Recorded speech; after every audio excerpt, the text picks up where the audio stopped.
Oke, kita bahas ini yuk. Usia udah kepala tiga, tapi pas cek rekening tabungan, kok isinya nol? Rasanya kayak ada alarm kebakaran yang bunyi kencang banget di kepala kan? Mungkin kamu sekarang lagi ngerasa sedikit panik, cemas, dan mulai nanya ke diri sendiri. Duh, apa aku udah gagal ya? Nah, pertanyaan ini jangan-jangan lagi ada di kepala kamu sekarang kan? Apa ini tandanya semua udah terlambat? Apa semua kesempatan udah ketutup rapat? Tenang dulu, karena saya di sini mau bilang sesuatu yang penting banget. Justru sebaliknya, ini bukan akhir cerita, tapi ini awal dari petualangan kamu.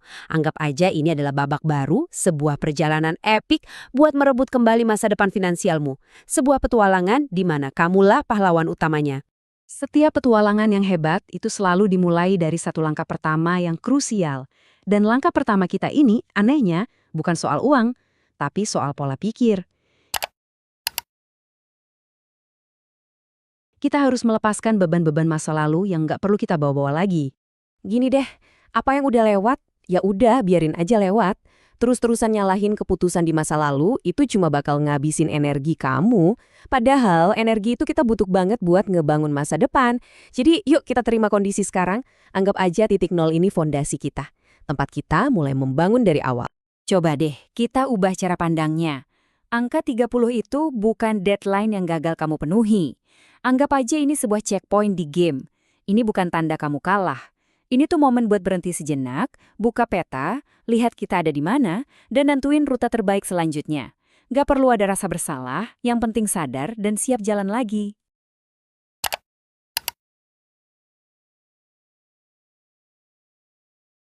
Oke, mindsetnya udah bener nih.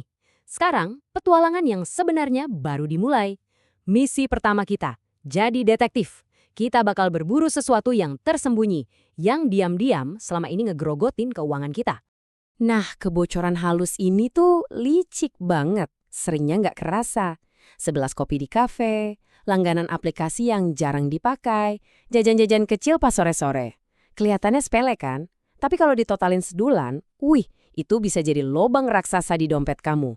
Inilah musuh pertama yang harus kita tangkap. Terus, gimana dong cara nemuinnya? Gampang kok, cuma 3 langkah aja. Pertama, kita petakan dulu semua uang kita datangnya dari mana. Kedua, kita lacak setiap rupiah itu perginya kemana aja. Bener-bener setiap rupiah, sekecil apapun, selama sebulan penuh. Nah, yang ketiga, baru deh kita analisis catatannya. Disitulah nanti bakal kelihatan jelas banget di mana aja letak kebocoran halus itu.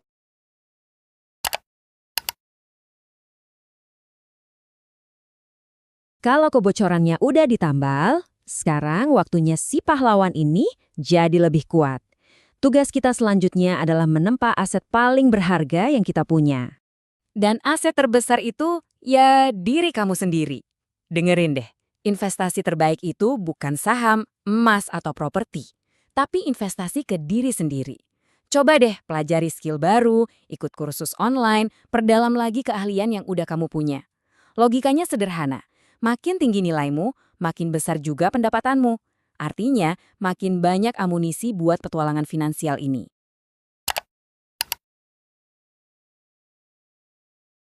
Sip, kebocoran udah beres, nilai diri udah ditempa. Sekarang kita masuk ke tantangan yang paling fundamental, yang bakal jadi tulang punggung kekuatan finansial kita ke depannya.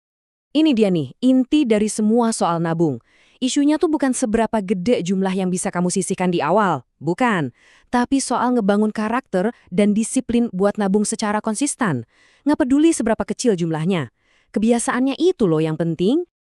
Lihat deh angka ini, cuma 10.000. Mungkin ini cuma seharga ongkos parkir seharian atau segelas es teh manis kan? Coba tanya diri sendiri, bisa nggak sih nyisihin segini aja setiap hari? Pasti bisa kan? Nah, ini bukti kalau mau mulai itu nggak perlu nunggu punya uang banyak. Yang penting adalah ngebentuk otot mengabung itu, dilatih setiap hari.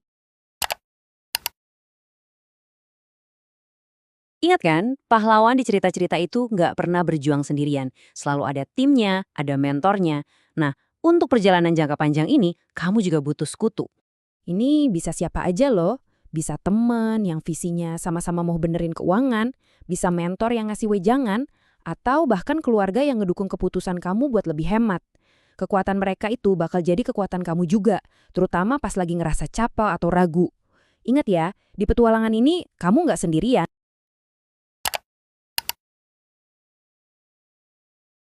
Wow, kita udah ngelewatin banyak banget ya di petualangan ini. Mulai dari benerin mindset, jadi detektif uang, sampai ngebangun kebiasaan dan tim. Sekarang, yuk kita lihat lagi peta perjalanan kita buat merebut kembali masa depan. Coba kita ingat lagi 5 misi utama ini. Anggap aja ini semua adalah peralatan yang sekarang kamu punya. Kamu udah nggak lagi berdiri di titik nol tanpa arah. Kamu sekarang punya strategi, punya rencana, dan yang paling penting, kamu punya harapan. Jadi, pertanyaannya sekarang udah bukan apakah ini akhir dari cerita lagi. Pertanyaannya sekarang adalah, oke, langkah pertamaku hari ini apa? Apa mau mulai nyatet pengeluaran pertama? Atau nyisihin Rp10.000 pertama? Atau mungkin browsing cari kursus online? Pilih satu aja, sekecil apapun itu, dan mulai petualanganmu sekarang.